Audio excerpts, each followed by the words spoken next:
But yes, Skip, he is unfairly criticized. He's the quarterback of the Cowboys. Well, quarterback of the Cowboys is not. He's unfairly criticized. He's played in 103 career games. He's 65-38. Yes, the Cowboy logo adds some stuff to it. I don't care about that. I'm talking about his play, just him. Okay? People will break down his film. They will accredit interceptions to him that he has nothing to do with. You get people like Skip constantly talking about how bad he is. That's part of the criticism. Where a guy who is a fan of the team and a diehard Cowboy fan who sleeps in Cowboy sheets consistently goes after Dak when the Cowboys lose. Yep. He never finds anything good since I've been on this show about the quarterback doing great. Not true. Never. So, yes, it's unfair because if you look at the other quarterbacks around the league, just like Mike McCarthy said, you can point to all sorts of problems with different quarterbacks in different situations. They don't get the heat that Dak Prescott gets at all. You can go back to 3 years ago, or 4 years now, since when Jerry gave him the money? Oh, I wouldn't pay, you don't pay a mediocre quarterback superstar money. Yep. What are you talking about? That was March of 2021. Go ahead. What are you talking about? Yes, you do. Because he's not mediocre. It is time for the exorcism of Skip Bayless from the Dallas Cowboys community and being looked at as the representative fan of the Dallas Cowboys by the national media. Skip Bayless is no fan of the Dallas Cowboys. Skip Bayless has never been a fan of the Dallas Cowboys. What Skip Bayless has always been is a very savvy journalist who understands what and who the most polarizing figures in sports are, and he attaches himself to those figures, taking either a very positive stance for them, a la Tom Brady, or a very negative stance for them, a la LeBron James. Skip Bayless did this very same thing with the NFL. When he started covering the Cowboys back in 1970, he quickly made his name based off of going against the grain and relying more on his eye test than actual analysis and understanding of the sport. And Skip has continued to do the very same thing throughout his career. If you don't believe me, let's just look at some of the facts. Since the 70s, Skip Bayless has been one of the major proponents in a lot of the negativity being thrown at the Dallas Cowboys. The double agent act as a fan started to rear its head when Skip Bayless gained some notoriety for writing an article that included a very racially insensitive term as it pertains to Cowboys running back Tony Dorsett. While working for the Dallas Morning News, Skip Bayless wrote a column about Dallas Cowboys all-pro running back Tony Dorsett that called him an all-pro con man, and started with Bayless saying, "Before we tar and feather Tony Dorsett," something that obviously Tony Dorsett took offense to.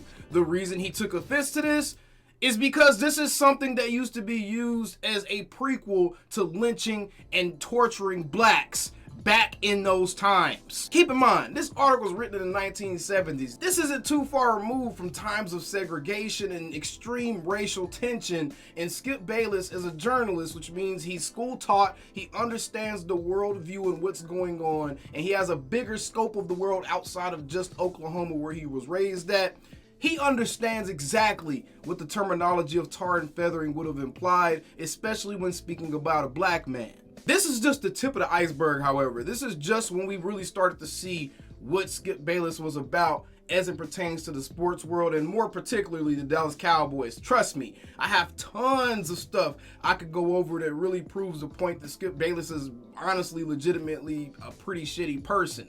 But we're focused on whether or not he's truly a fan of the Cowboys and trying to exorcise this troll from being looked at as the premier Dallas Cowboys fan representative.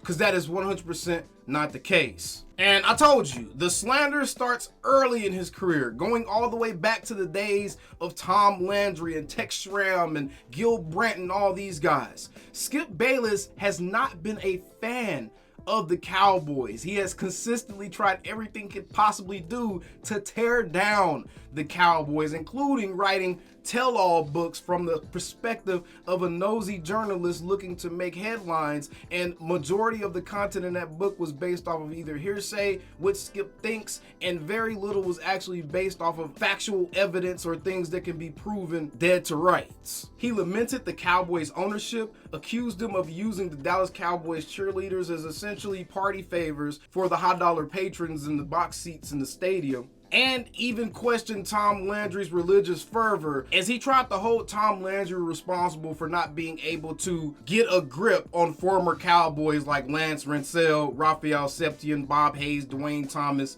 and Larry Bethea. On top of questioning his religious aptitude, he even undressed him as a head coach, saying that in his later years he had become senile and unfit of even holding that position and undeserving of winning the championships that he did win had it not been for Roger Staubach. So my point with this is Skip Bayless, even in the past, has gone out of his way to discredit, throw shade, or try to pull the rug from beneath the Cowboys team and players' feet. This does not sound like the work of a fan to me.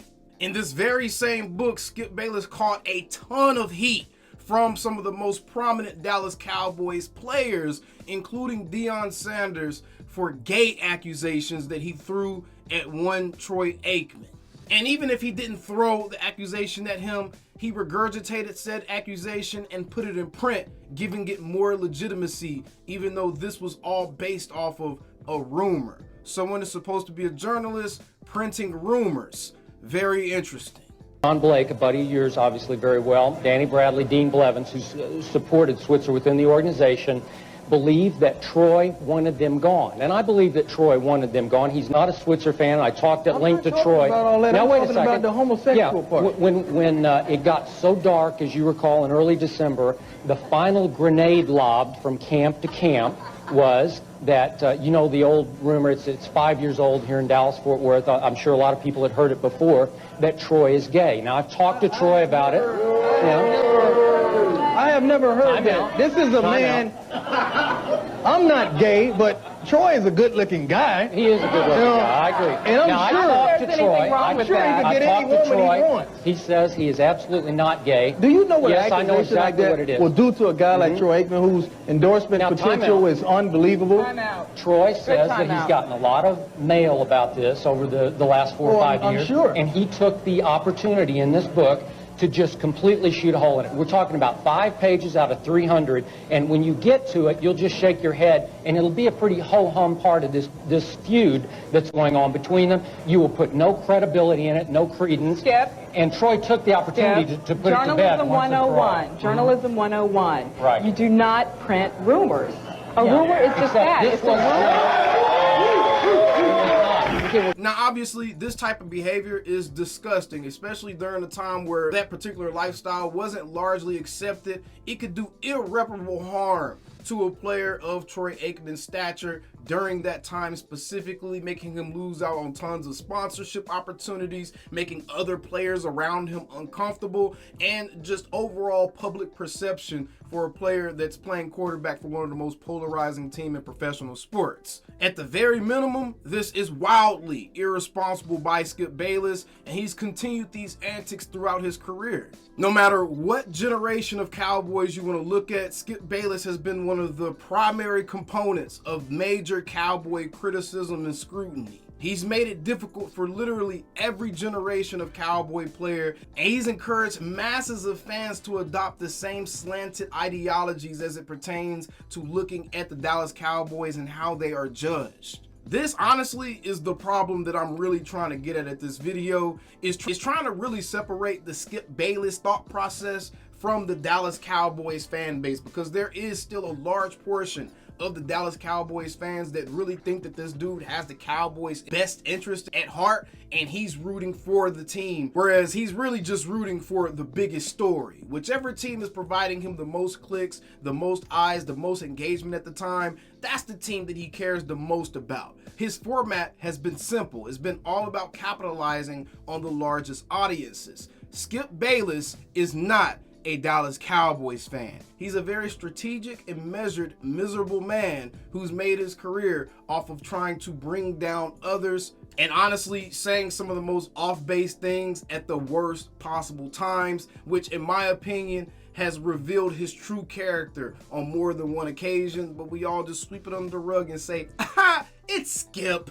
Keep in mind, this is the same Skip Bayless that lambasted athletes for not wanting to perform for America after the 9/11 attacks and the whole freaking nation was mourning, scared, and had no clue what was going to happen next. Skip Bayless, through his thoughts and some of the things he's dared to say out loud, has shown us what he really views these athletes as. He views these athletes as playthings. He views them like children used to view wrestling figures back in the 90s. He doesn't respect them as human beings. He doesn't look at them as human beings. And this has been proven more times than not. And it's becoming disgusting because now we're starting to see some of the effects of this type of media coverage and what it does.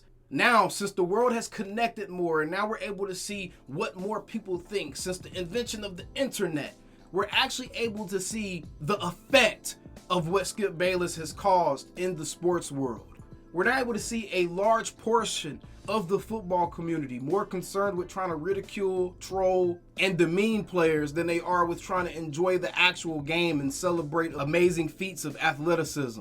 We've seen him turn parts of our fan base against multiple generations of Cowboys players. Hell, we've seen him shoot his little Skip Bayless alien pods all over the nation and spawn sports anchors like the Emmanuel Acho, Shady McCoy, Joy Taylor, Kimberly Martin, Bart Scott, and pretty much any just terrible analyst you can think of. They all modeled their games after one Skip Bayless and Stephen A. Smith. These dudes are the culprit of why sports media is the way it is nowadays. They made it mainstream to be an illogical hater. From lambasting Tom Landry to calling Troy Aikman gay to doing everything in his power as a prominent media figure to try to hold back someone like Terrell Owens from making the Hall of Fame, to criticizing Dak Prescott for admitting that he was having a hard time mentally, having to be trapped in his home to deal with his own thoughts during a time which, to be quite frank, a lot of the country felt the very same way as Dak Prescott, and he actually helped make a lot of people feel better about what they felt. He made a lot of people feel a little bit less lonely in how they felt during the times of COVID and lockdown and being stuck alone. Dak came out as one of the faces of depression, one of the faces of mental health awareness, and Skip Bayless only had ridicule to throw his way. And they're all looking to you to be their CEO, to be in charge of the football team. Because of all that, I don't have sympathy for him going public with, I got depressed. I suffered depression early in COVID to the point that I couldn't even go work out. Look. He tried to call him a weak individual, a weak man. To this day, I feel like that same sentiment still lingers on in Skip Bayless's takes about Dak Prescott, because honestly, this was the turning point in how Skip Bayless began to cover Dak Prescott. Ever since this has happened, he's tried to make up any reason possible, not based on any actual analysis, not based on any actual fact, but based on his own eye test, which he admittedly himself back in the 90s told us this is how he goes about getting his information and doing his work in the sports world. The eye test. He's tried to come up with every single way to discredit this man and try to make his career look much less impressive than what it actually has been thus far. He's encouraged large parts of our modern day fan base to look at a quarterback that, to be quite honest, we should be thankful to have, because he's outlasted literally a league full of quarterbacks at his position since he's been drafted. He's either played at a higher level, been more consistent on the same team, or still in the league, whereas a lot of the quarterbacks that were drafted ahead of him in his own draft and drafted in higher positions after him have performed to the point to where they've either lost their jobs, been traded, or are out of the league at this point. Just ask Carson Wentz, see Derek Carr, see Jared Goff, Sam Darnold, Baker Mayfield, Johnny Manziel, Daniel Jones, Deshaun Watson. Zach Wilson, Justin Fields. We can name an endless list of quarterbacks in which Dak Prescott has outperformed at his position in one of the most scrutinized positions in the entire NFL. Yet, you let people like Skip Bayless convince you that he isn't worth his salt, that he shouldn't be paid, that he isn't worth the money that he's being paid at his position, although he's always performed at an above average clip throughout his entire career. I'm just surprised Skip Bayless hasn't actually brought out what he really thinks about Dak Prescott, as he's always been the one to look at color in sports and whether or not he should root for a player based off of what he looks like. So I'm very, very surprised that he hasn't gone there with Dakota yet. Oh, you think I'm just saying stuff? Just a few days after Martin Luther King Jr. Day, back in 2011, Skip Bayless stated that he was somewhat proud of Blake Griffin of the Los Angeles Clippers because his mother is white and he needs a white American NBA player to be proud of since Bayless calls himself white. He also made sure to be the main component in the Washington Redskins quarterback controversy back when they first drafted Kirk Cousins the year after they got Robert Griffin III by saying he's quote unquote with the black guy. No one was making this about race in the Washington Redskins community. No one was making this about race when it initially happened during the NFL draft, but we had Skippy here have to make it about race. So you see, my point here is, how can someone who has done so much to negatively impact an entire fan base possibly call themselves part of Cowboys Nation or try to represent our fan base? They can't. He's made one of the most distasteful things that fans can do towards a player mainstream by making it cool to throw away players' jerseys in the trash or dispose of players' jerseys in disrespectful manners. Skip Bayless is the only national media talking head that does that. You know why? Because it's Bush League, because it's childish, it's immature, and it's perpetuating a very toxic environment within the sports world in general, especially for these athletes. The one thing a lot of people seem to forget is, first and foremost, these athletes are human beings. Yes, they may play for our favorite team, but at the end of the day, they're human beings before anything else. Skip Bayless, since the onset of his career, has set out to try to destroy the Dallas Cowboys or make headlines off the Dallas Cowboys by any means necessary, and still somehow positioned himself to also be the person that'll be looked to and praised when the Dallas Cowboys actually win in the media, and he'll be the one to reap the fruits of that particular labor. That's not right. And I'm making this video because I know a lot of people ask, how do Dallas Cowboys fans actually feel about Skip Bayless? He's not a Dallas Cowboy fan. He does not represent Cowboys Nation. We do not accept him as part of Cowboys Nation. He wasn't accepted here when he was working for the Dallas media. The players have not liked him since he's been working with the Dallas media. Since he's gone to national media a la ESPN, he has not even been in the Dallas Cowboys locker room to know anything about the players, the dynamic of the locker rooms, whether or not to call someone a leader, whether or not to question their leadership abilities, or any of that. Skip Bayless is not Cowboys Nation, and it's high time we've begun the exorcism of this demon from our congregation. Either way, this is just the first of many Skip Bayless videos. Y'all know how we end these. How about them Cowboys? Take it away, Pastor. Calling me, texting me, paging me, asking me, am I still them boys? Y'all usually check on me. Listen. I'm still them boys. Hey! I'm still them boys.